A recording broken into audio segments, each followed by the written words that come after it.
दोघांची तुलनाच होऊ शकत नाही. याचं कारण असं आहे, पुन्हा मी तेच सांगतोय, मतदार हा राजा आहे, तो हुशार आहे. त्यालाही कळतं कोणाला बघायचं, कोणाचं भाषण ऐकायचं आणि कुठे मत द्यायचं. आणि म्हणून भाषण करणाऱ्याला वाटतं की मलाच मतं मिळणार, हेही चुकीचं आहे. आणि न काम करता सुद्धा मतं मिळतात, हेही चुकीचं आहे. तुमच्या लेखी जास्त चुकीचं काय आहे? राज ठाकरेंनी उद्धव ठाकरेंबरोबर जाणं का भाजपनं राष्ट्रवादी बरोबर जाणं? मतदारांनी निर्णय करताना काही चुकू नये एवढंच मी म्हणेन. नाही, या दोघांना आपण आता थोडं मतदारांना बाजूला ठेवू. आशिष जी, तुमच्यासाठीचा प्रश्न आहे हा, तुमच्यासाठीचा प्रश्न आहे की या दोन्ही मधलं जास्त गैर लोकांच्या दृष्टीनं काय आहे? तुम्हाला काय चुकीचं वाटतं? राज ठाकरेंनी उद्धव ठाकरेंबरोबर जाणं का भाजपनं राष्ट्रवादी बरोबर जाणं? पहिलं ऑप्शन.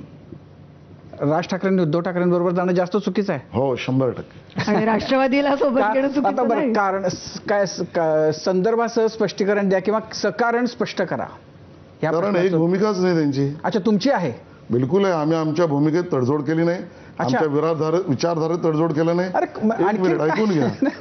कोणी आलं आमच्या बरोबर? नाही, उत्तर घेत नाही तुम्ही आमच्यावर कोण आलं म्हणून आम्ही 370 सोडलं, राम मंदिर सोडलं, आम्ही काशी कॉरिडॉर सोडला, आम्ही SIR सोडलं, काही सोडलं नाही, सगळ्यांवर NRC सोडलं नाही, सोडलं आम्ही CA सोडलं नाही, सोडलं. त्यामुळे आम्ही कॉम्प्रोमाइज केलं नाही, पण सगळ्यांवरचे भ्रष्टाचाराचे आरोप संपले ना. त्याच्यावर सगळ्यांना केसेस एकदम चालू आहे. स्वच्छ, सगळ्यांची वस्त्र एकदम स्वच्छ झगझगीत चारित्र्यानं अशी झळाळून निघणारी नॅरेटिव्हचा झाली. भाग जरूर आहे.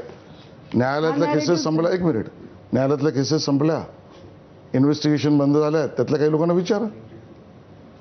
त्यामुळे भारतीय जनता पक्षाने आपल्या विचारधारेशी, कार्यक्रमाशी कधीच कॉम्प्रोमाइज केला नाही.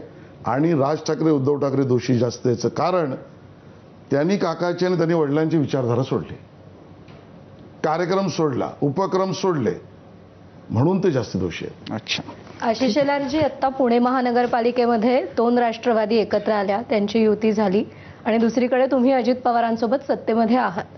आता जर राज्य पातळीवर दोन्ही राष्ट्रवादींची युती झाली तर ते सुद्धा सत्तेचं समीकरण बदलणार, शरद पवारांसह सत्तेत येणार. काही दिवसात बॉम्ब फुटेल बघा, एवढंच सूचक मी म्हणेन.